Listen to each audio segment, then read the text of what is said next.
Good morning. This is the Blaine's World podcast that can be found each week on Facebook, YouTube, and LinkedIn. You can also listen in on Spotify or Apple Podcasts. You can find out more information, listen to past shows at our website, which is behind me.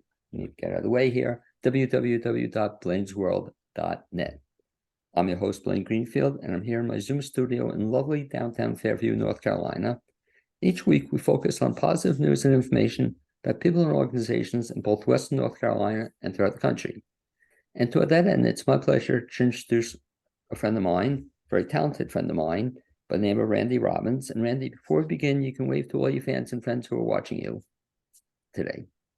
So that is Randy Robbins, star of stage, screen, local stage, you name it, Randy's been there. Is that correct? And now a podcast. And the Blaine's World podcast. And I think this is the first time you've been on this. So thank you very much. Thank you. Randy, I know a little bit about your background, but I'll kind of have you give me the Reader's Digest version. I know in another life, you'd been a teacher. Is that what you've done most of your adult life? That was my career. It Okay. was intended to be a 6-month gig to avoid the draft. And 33 years later, I retired in 2002. As you might tell by my slight New York accent, I'm not a native to Asheville, but I was born and raised in New York, taught in New York, raised a family in New York, and then moved here in 2010. And so when you came to, and it's right around the time I moved to this area and came to the area. But what's cool about your teaching career, I know that a lot of stuff you've used at times, some of the material, your comedy material, you take from your teaching career. Is that correct? Sure. I have to take from things that I know about, and what I know about is me. So sure. So when you retired to Asheville, and I think, like I said, that's when I first met you in a variety of ways. What made you decide to get back, ironically, into teaching? So you taught all your adult life, then all of a sudden you moved back into teaching. What brought that on? One of the things that lured me to Asheville was what's now called OLLI, the College for Seniors. It was then the North Carolina Center for Creative Retirement. And I learned that they have an eclectic list of classes that are being taught. And I thought, hey, why not me? So I started out by doing a performing original stand-up material.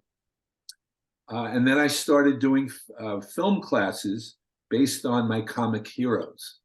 So I did a class on Mel Brooks, Sid Caesar, Billy Crystal, Robin Williams, you name it, I've done it. And to fairly good reviews. They keep having me back. And it's given me an anchor to the Asheville community. I credit Catherine Frank and the work she does for the College for Seniors, Christy McMillan, who runs the classes. All of these people are very big in my life. And Christy's predecessors, Susan Poole and Herb Gunn, all are people who encouraged me and made me recognize that this is where my heart is. But then for the folks who don't know too much about OLLI or the courses, and I think I've taken a couple of courses with you, talk about, first of all, the film courses. What happens in those courses? What takes place? It varies. What I did with Mel Brooks, I took 8 epic Mel Brooks movies, showed them, combined that with biographical information that I felt was amusing and entertaining. Tried to get him to show up at one of my classes. I reserved a parking space for him. I never heard back. So we're not speaking.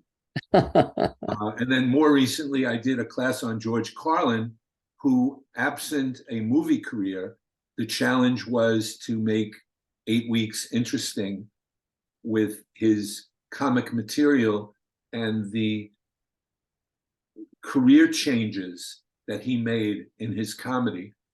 That to me was fascinating. He's my new hero of comedy. It used to be Woody Allen. And although I try to embody Woody Allen in my comedy, George Carlin is by far my greatest hero. Do you have any other comedians you have in the works to do a show on?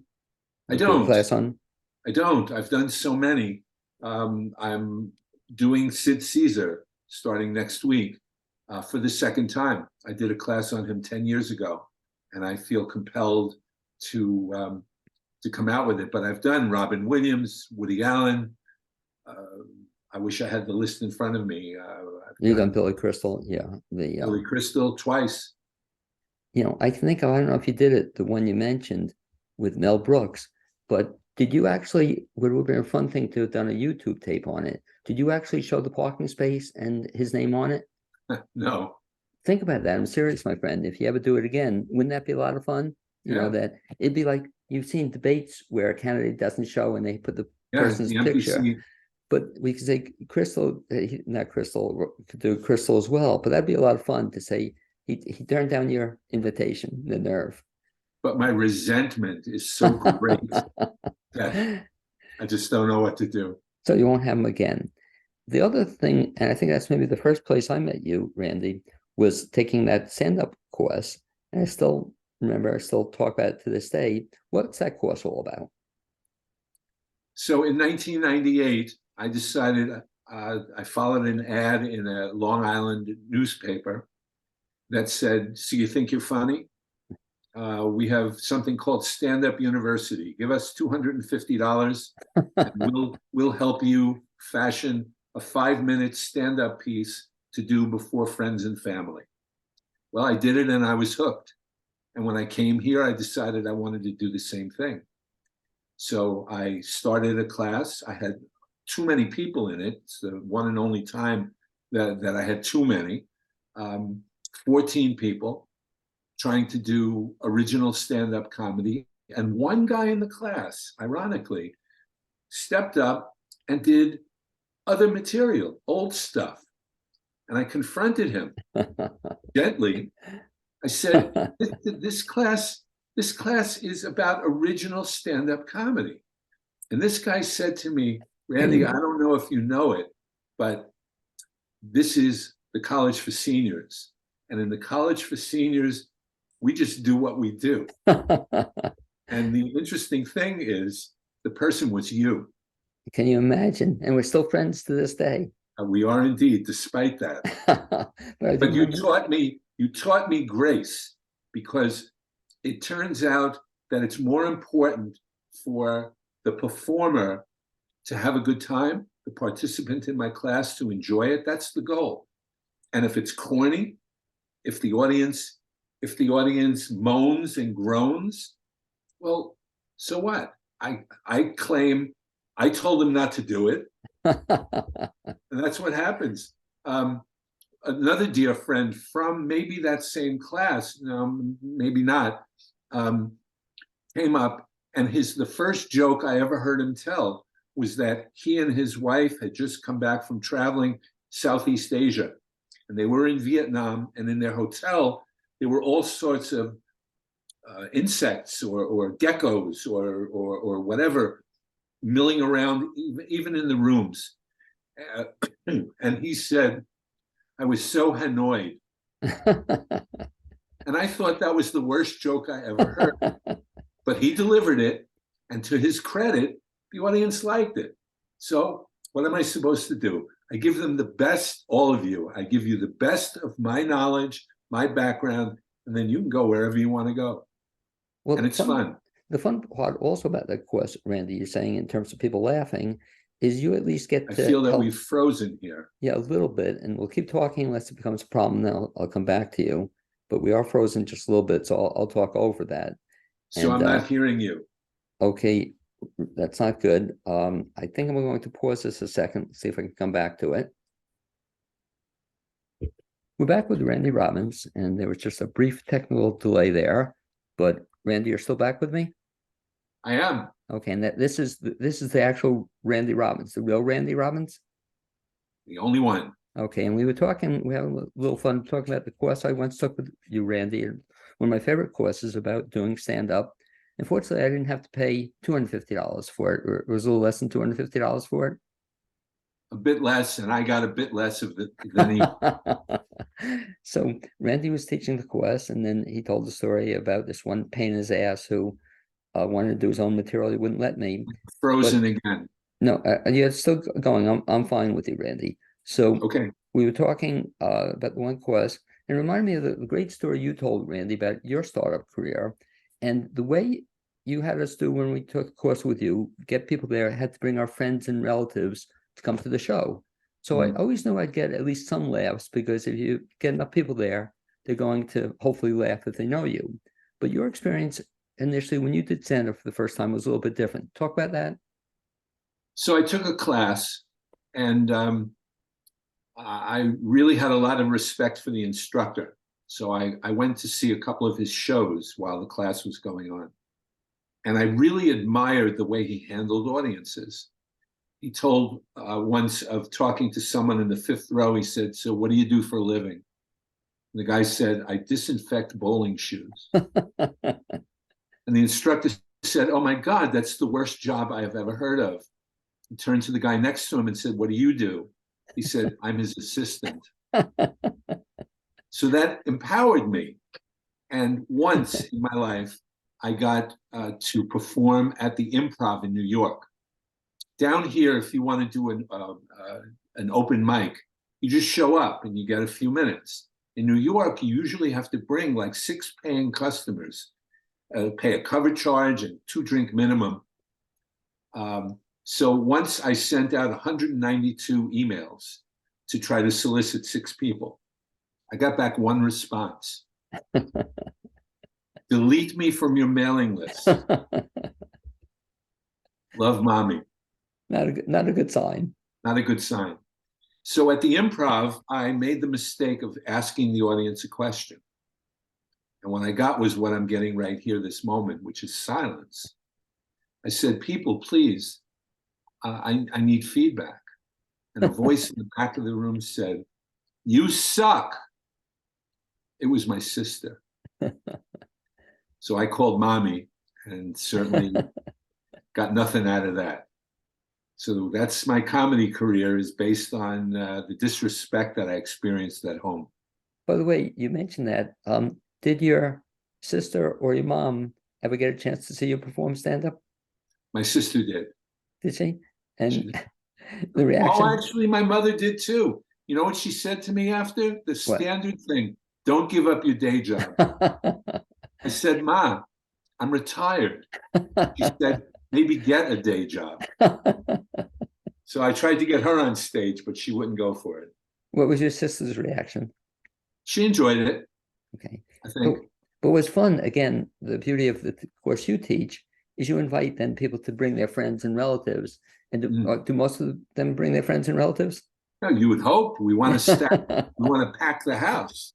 So yeah, they invite everyone that they know, and there's a following at Ollie. There are a bunch of people who love the idea of a free night out of comedy at the college, where you don't need a parking pass because it's nighttime. And we do it for senior citizens. We do a 7 o'clock show, 7 to 8:30. And so, yeah.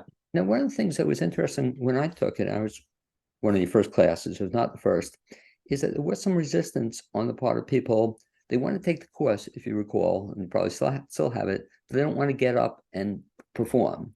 How do you deal with that? Well, you don't have to perform. That's Okay. not the issue. You're welcome to stay and be part of the group, because what we do is we help each other get better. I've been in situations where somebody has a really great concept for a joke, but is missing the punchline. And we sit around and we spitball it, and somebody from the class will come up with a punchline that really works. The real problem is when people sign up, and it happens all the time except that first term, they start to feel, "I can't do this," and they drop out. One year I started with 8 people. On the first day, a guy argued. He said, "Why does comedy have to be funny?" Okay. And I said, if you can't do that, I'm not sure you're in the right place. So now we were down to 7. Someone dropped out. Following week, I asked the group, so what made you take this class? And one guy said, well, I'm new to the area. I looked at the catalog and I told my wife, this looks like the hardest class I could possibly take. Well, I was very flattered, that he chose my class as the most difficult. So I said, so you think you're funny, right? And he said, not really. Now we're down to 6. In the end, I was down to 1. I swear, one woman persevered, God bless her. And I said, how am I going to present her in a stand-up show? So I figured it out. I had a brainstorm. I did an alumni show. I love it. Yeah. Featuring this woman. She was the featured performer. And I brought back 7 other people who had been successful. Sorry to say you didn't make the list. I'm a little insulted, Randy, hearing this story. Well, I needed original stand-up comedy, Blaine, and you declined. So I declined. So it was a very successful show. It's made me wary of doing it with starting at small numbers. My class this term, starting next Tuesday, currently has 9. So we'll see where it goes. If we don't have enough, we won't do the show. But now, it's a strong recommendation to anybody watching this. If you ever get a chance to take a course at Ollie, take this course. You're going to. It's great. Do you do it every semester or every year? I don't. I broke off for a couple of years because of the pandemic, and after that class, that ended up a class of 1. I took a break for a while so that we could build up momentum.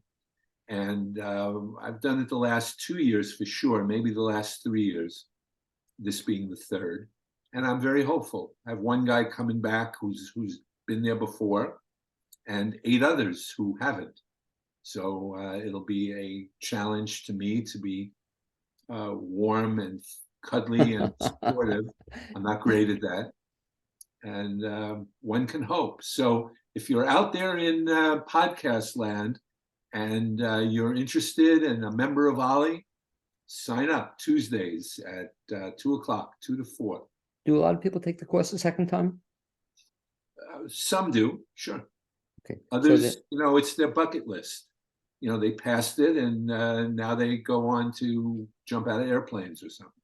And I've done that too. Have you had anybody take the course and then gone on to do other stand-up? Not that I'm aware. I mean, they could. Some of them were really very, very, very talented. I think, for one thing, in Asheville, until maybe recently, shows didn't start at a time that was feasible for seniors. I had one guy in his 80s. I went to a show with him. We loved it. It was great. I said, why don't you get up there? And he did. He did a few minutes of stand-up, and it was pretty memorable. But he couldn't maintain the pace of going on at 10:30 at night.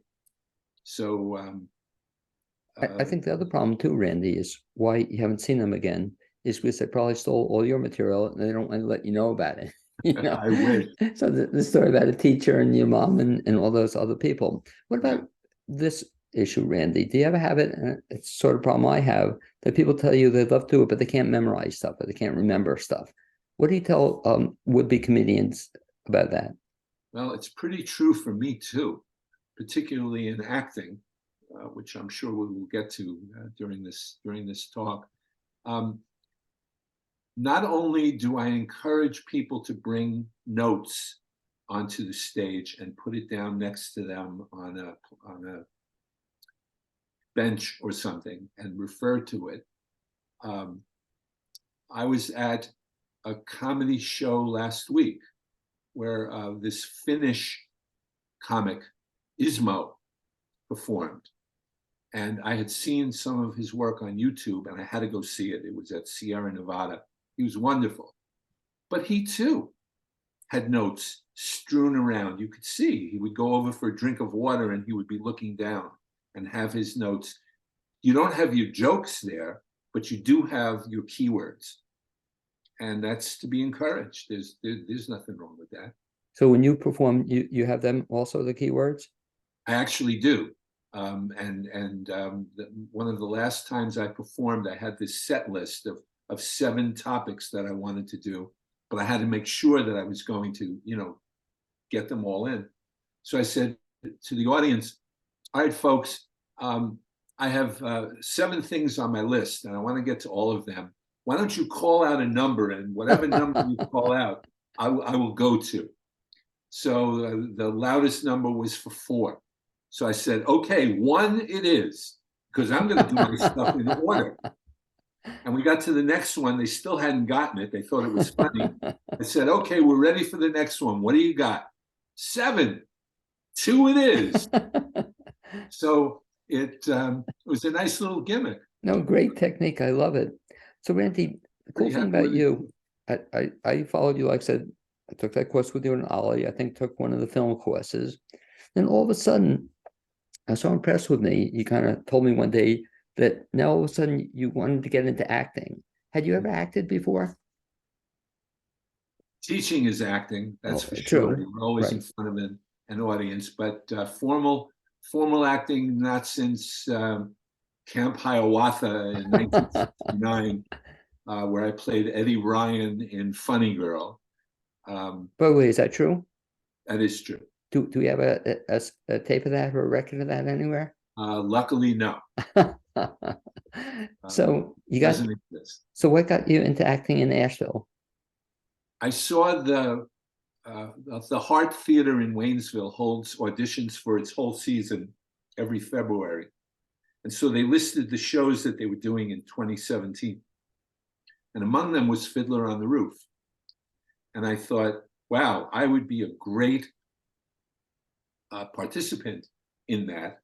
I would love to do it. So February, I happened to be traveling for the entire month.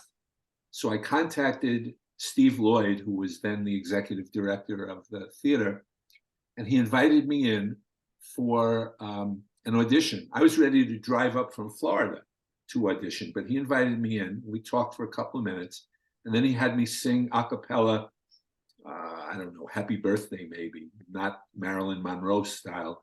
And he smiled and he said, you can carry a tune. Yes, thank you. I wasn't sure I could, but I could.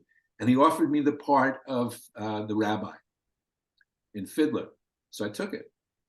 And what a learning experience that was. I learned that no matter, so in this play, I was like a tenor. And so the musical director would say, okay, tenors, here's your note. And they'd give a note and I'd be able to sing to the note. But as soon as they added another singing sound, I would lose it. So I would end up just doing the melody. And guess what? So do a lot of other people. Many people can read music. They're great at it. Mark and Shelley Lieberman, friends of mine, are master performers, singers. They can do this. I can't. So the secret is the sopranos carry the song. Now, when you did Fiddler, let me just back that out. Was that when you got sick? Well, I had been having some uncommon heart questions, and they could not find a solution. 2 weeks before the show, I went in for a more definitive test. And I woke up to see a surgeon saying, oh, welcome back. I'll see you Tuesday. You have septuple heart bypass surgery in front of you. So 2 weeks before the show, I call Steve Lloyd and I tell him the problem. And he says, okay, we'll hold down the fort. I'll get somebody to fill in. As soon as you're ready, you're back, which I thought was really heartful and wonderful. So it stimulated me in my recovery. I had to start walking immediately, and I started walking and walked some more and more and more. And by the second weekend of the show, I felt I was ready. So I went to the Friday performance as an audience member. And the next night, there I was, the beloved rabbi with a full beard. And it was a great experience. And since then, I've done Harry the Horse in Guys and Dolls. And my most memorable role was as Lurch in the Addams Family musical. And you hit it.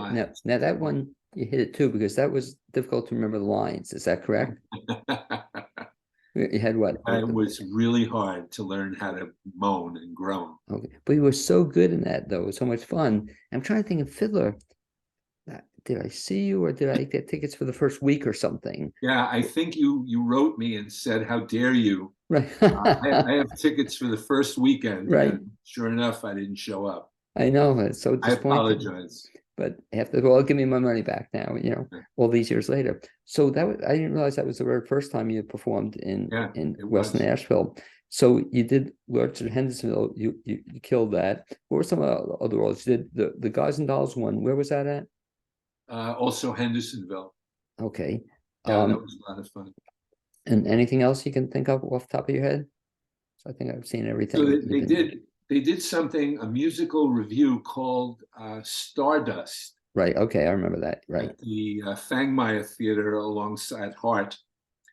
And the director, with whom I had worked in MAME the summer before, they wanted to insert a comic somewhere in the play. So I contacted him and I said, "How does one audition to be a comic?" Said, "Send me a tape of your work." So I did, and he calls me the next day. He said, "You are very funny, but here's the problem: you're not clean. You work blue. I need somebody who will be 1940s clean. Can you do it?" And I said, "Sure." I had no idea. And I had 2 months to put it together. And I racked my brain, and I'm just not that creative. I couldn't come up with a clean act. So I stole from Rodney Dangerfield and from Woody Allen. And I put together a bit. This guy had obviously never seen either one of them, or he just didn't relate in that way. So I did it, and the cast was there, and they laughed, and that was great. So he chose me. Subsequently, we're doing rehearsals, and I'm not getting any laughs. But that's to be expected because everybody's heard the jokes over and over again. But it bummed out my confidence. It's like, oh, what's going to happen when real live people? So Tech Week, they had the band, the orchestra, right, and the drummer. Every time I would tell one of these punchline jokes, I got lost at Coney Island once. I lost my parents, and a cop is taking me around, and I said, "Oh, gee, do you think we'll find them?" And he says, "I don't know, kid. There are so many places they could hide." And you get the drum beat then? I got the drum beat. Yeah. So I went to him, the drummer, and I said, "I don't really want that. It diminishes my performance." And years later, it occurred to me that I was dead wrong, because that would have fit perfectly into the 1940s. And I was just so locked into, this is me, it's now, I'm already stealing material. I don't want a drum beat to remind me of all of that. That was a time that I was completely wrong. It would have enhanced the performance. Well, why I love that performance of yours, Randy, and anything you've been in, I've loved. I got such a kick out of that because afterward I came up to you and gave you a hard time because I said, "Hey, Randy, this is the guy who told me I had to do original material." And I've heard all the other materials. But go back to the premise though, Randy. You said something kind of interesting there, that, like these were all jokes, but for a lot of people, they never heard them, or they were new for the people. where I don't know about you, but if I've heard a joke, it's like movies. If I've seen a movie 5 years ago, I forget it. So jokes are the same kind of thing that I don't mind. Maybe I'm the exception, but I don't mind hearing jokes over and over again, especially because you deliver it differently than I do or emphasize it. So, I think when you were in that show, everybody loved it. It's just such a great comic relief. And for a lot of them, they were hearing the jokes for the first time, maybe. But Maybe. anyway, Well, I respect what you're saying. For me personally, and for the comedy community as a right. whole, it is frowned on to use other people's materials. Well, especially if you steal it, or steal it outright, or something like that. Well, yeah, I mean Yeah. that's a fact.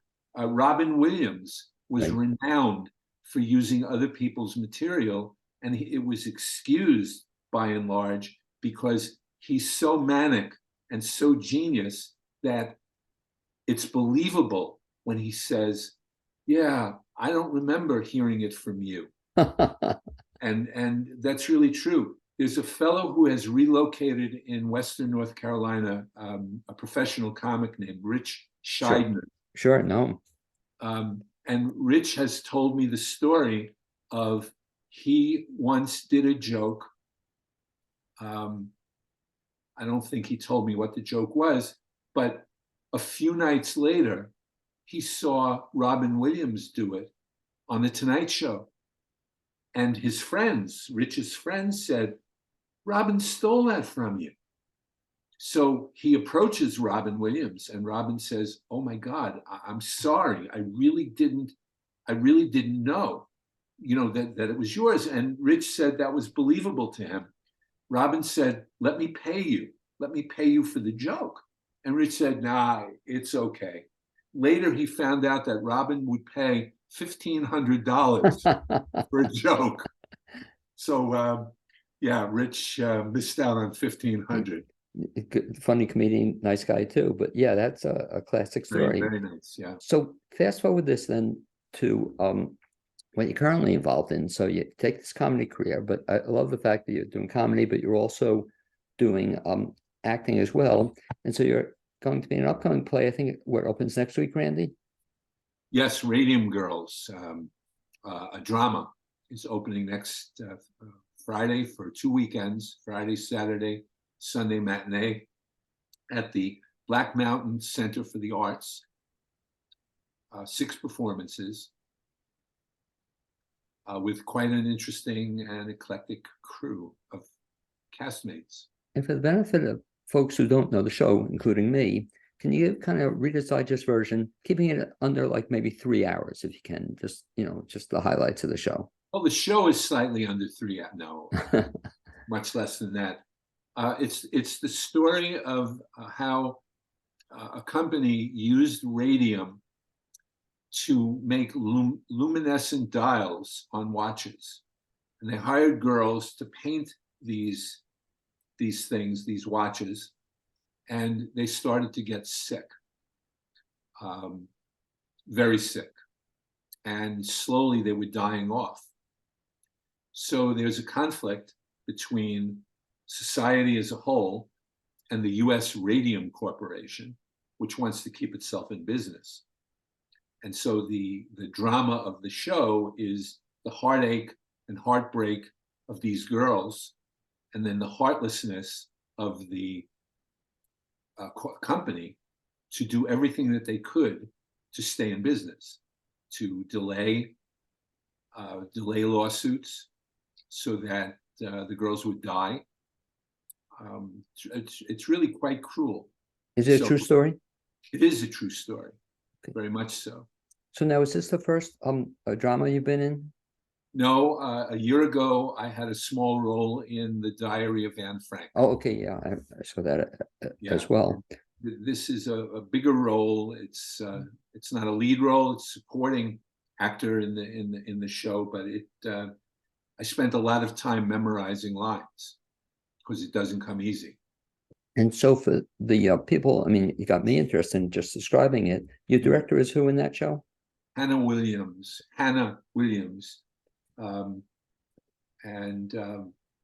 She does work at Parkway Playhouse. She listed Calliope Stage Company, which I'm not familiar with, and is, I think, directing a production of Sherlock Holmes in December at Black Mountain as well.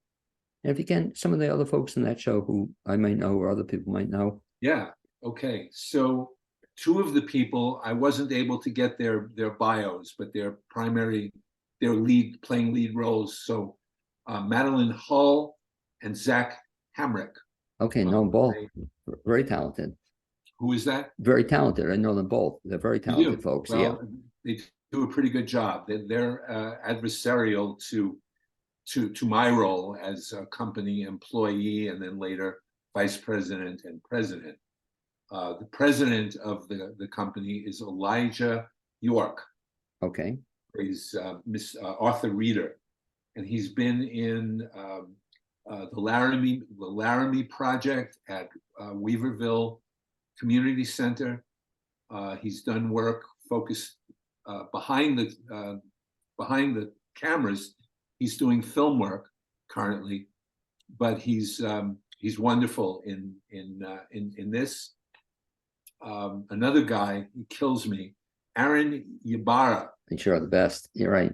I have trouble staying with him during one of the scenes that he's so dramatically, dare I say, evil, that it's just so hard for me to look in his face and not cringe and crack up and all of that. He's got dynamic stage presence for sure.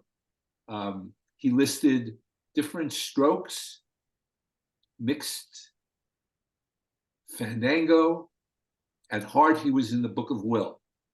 I'm sure you'll see him for many more years. Yeah, I've seen him just better, and he does a lot of stuff at Montfort. Very talented actor. Yeah. I want to give a shout out to Autumn Levy, who plays Mrs. Reeder. You can see her in an upcoming horror film called Pure Evil, coming out this October.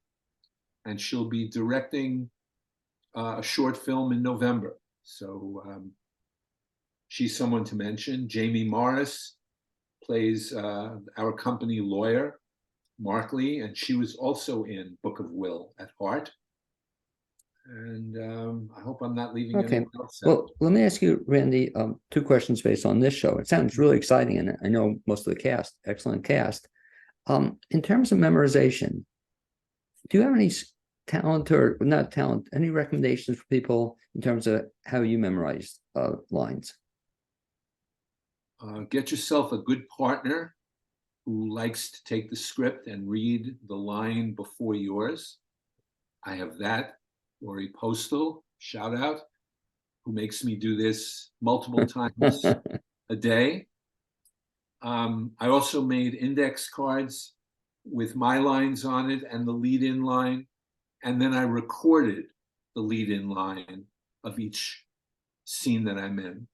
So I'll take the last few words that someone says, leave a little space for me to address my own lines, and then wait for the next lines to be delivered. And I have found it very helpful. This is why I give you so much credit, is that unlike in teaching, which I loved, you didn't have to memorize stuff. Here, comedy and specifically this, you have to memorize it pretty much word for word, right? Yeah, you do. Or if you don't, you're going to screw up. The person comes after you. In the production of The Music Man last year, I played one of the guys on the train in the very first scene, and then I was a townsperson, and then I also performed in drag, coming out to try to. I remember that. Yeah, to seduce Harold Hill.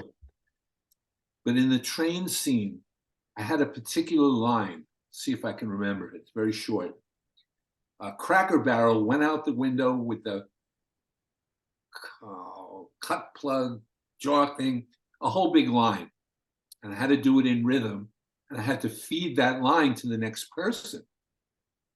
I probably performed it correctly 30% of the time. Other 70% just completely bollocksed it up. I was humiliated that, I wanted to do the right thing in front of the cast. The first time I did it right, when I got back to the dressing room, they gave me an ovation. And the very funny thing is, when I did do it right, it made as much sense as when I bollocksed it up. It was a crazy, stupid line that made no sense. So the truth is, you want to do right by your peers. It's very important to me. But I do remember that role of yours, because again, as you know, I try to get to see everything you're in. And I particularly do remember that dress. You were hot, baby. That was I give credit to the wig. Beautiful wig. That did it. Moving forward, two things. Let's just go back to this show. So the show opens when again, and where it's going to, and website? Friday the 22nd, then the 23rd and 24th, and then the 29th and 30th of September and October 1st at the Black Mountain Center for the Arts. And do you have the website? Yeah, I had it. blackmountaincenter.com, I hope. And I'll just encourage people, if they want to see the show, and with this cast and Randy Robbins in it, you definitely want to see the show. Let me correct. Okay. blackmountainearts.com. Okay, thank you. But That's definitely get tickets early there, because what, Randy, they only have like 50 seats or something in the theater, not a lot of seats. Yeah. So only 6 performances. If you want to see it, which I encourage you to do so, get tickets early. Definitely. And lastly, Randy, moving forward, in terms of, I guess, we're talking about theater, do you have any roles you've ever wanted to play or wanted to be in? Every show that I auditioned for in Western North Carolina that I didn't get in, when I went to see the show, I thought the director was right. Wow. There was no way that the person who's performing the part that I would have wanted was not better than me. Every time they were, with one exception. I so badly wanted to be in the ACT's production of Avenue Q. Right. Yeah. And I wanted to play, can't remember the role, but he was the guy whose addiction was porn. Okay. So I got it. Is there a particular reason you want? No, you don't have to tell me. No, we don't want to go there. I liked his voice. He had gravel voice. So I bought an extra large T-shirt, Trekkie Monster. That's who it was.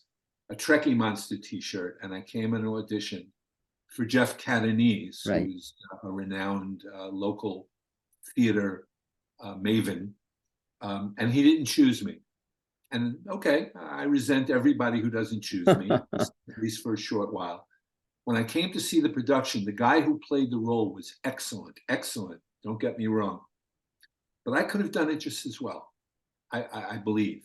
And I think that Jeff chose who he chose, you never know. But the cast was mostly much younger. And to have an older guy in it didn't maybe fit. So that's what I tell myself. And so when I see Jeff, instead of, using a hatchet, I smile and say hello. I'm sure he doesn't remember me. Or you give him that voice. You're talking that. Do you ever want to direct down the road? No, I had my directorial debut as a 5th grade teacher in 1970. I was teaching in the South Bronx, and I had a particularly wonderful class. It was before I got into special ed. And I took the class to the city to see Oliver. And they were so enthralled by it. We came back. They were busy picking pockets of each other, not real people, on the way back. They were so enthusiastic about it that I decided we should do that as an assembly program. And for my money, it's the best performance in the history of the South Bronx, and maybe even the entire Bronx. We did 5 performances for 5 different grades. The school was so large, there were 17 classes on every grade. So the assemblies were full. And we did it for the 3rd grade, the 4th, well, you know how to count. 7, no, you joked 1, 2, 3, 4, 7. I don't think we started at 1 anyway. I think it was probably 3, 4, 5, 6, maybe 2nd grade too, I don't know. But I hung up my directing. Directing, what I've learned, is so complicated because they have to, they wear so many hats. In The Music Man, directed, oh, don't let me, Candace Dickerson directed, and I loved working with her, watching her. She was hanging in with everything. And then the last weekend, the lead female comes down with an illness. I remember, yeah. She stepped in and performed it. Candace did. And for my money, it was just as good a performance as, I mean, imagine that, running this entire show from soup to nuts and learning the part and then having to do it. My hat is off to her. She is, yeah, she's an amazing character. The story directors don't tell me, Randy, but a lot of times I ask that question, do you prefer acting or directing? And most actors actually say they prefer directing, but what they don't tell us, Randy, is the reason is they don't have to memorize the lines. So, you have, and like, this is an exception. A big cast at Candace, what a talent. Randy, if folks want to get in touch with you, so we mentioned the upcoming show, definitely go see it. Best way to reach you if they want to find out about your teaching, they want to find out about other stuff you're doing, is there a best way to track you down? I'm not the most techno savvy guy. I have an email address. Okay. It's Rob, R-O-B for Robbins, robnest09@yahoo.com. Okay, and I always wonder when I hear that, so robnest09, that distinguishes you between 08 and 10, is that it? That's what I believe. Just plain Rob Nest, and probably nobody else would have minded. So yeah, as I work on my one-man show for the future, I will try to get technically more savvy. Okay, and you'll please let me know about that because we want to do another show before that comes up. And Randy, it's always a pleasure being with you, hearing you, listening to you, your jokes, I love it. And hopefully we'll get to see you, I guess, next week in RADIUM Girls. Is that correct? Yeah, stop by backstage if you can find it backstage. It's small. Okay. Look forward to seeing you. And being amazing in that, which you always are, buddy. Speak to you soon. Thank you very much.